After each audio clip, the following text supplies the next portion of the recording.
Hey folks, Tim Slade here from the eLearning Designers Academy. You know what? We just wrapped week 2 of our 8-week Instructional Design Certificate Program, and this week hit home for a lot of people in the room, so here's what you missed. Week 2 is where we tackle one of the most common and most frustrating situations in instructional design. We started with something every instructional designer has experienced. Someone sends a training request and expects you to just start building. This week, participants learned why that instinct is so dangerous and what to do instead. So, to tackle that, we worked through the needs analysis process, what it actually looks like in practice, not just in theory, and 3 core questions drove everything.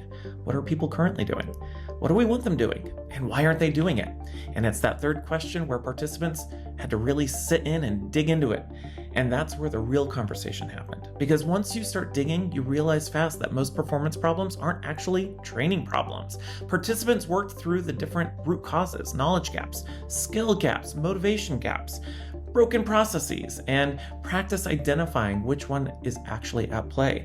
That distinction alone changes everything about what you build. Then came the hard part, making the recommendation. Not just figuring out the right answer, but presenting it in a way that a stakeholder will actually hear.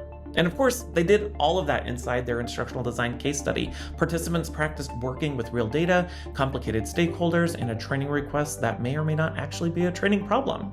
So, if conducting a needs analysis has ever stumped you, if you've ever just built the training because someone asked for it and hoped for the best, well, gosh, you're not alone. And that's exactly the kind of thing this program is designed to fix. Our Instructional Design Certificate Program is an 8-week, live, virtually facilitated, and hands-on experience designed for new instructional designers, career transitioners, and L&D teams who are ready to move past order taking and start building performance-based training.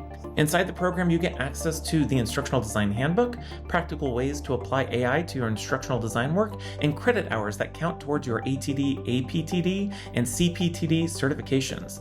You'll also walk away with a portfolio-ready case study you build yourself and an instructional design certificate to show for it all. Our next session is coming up and spots are limited, so head to the link down in the description to learn more and enroll today. I hope to see you there.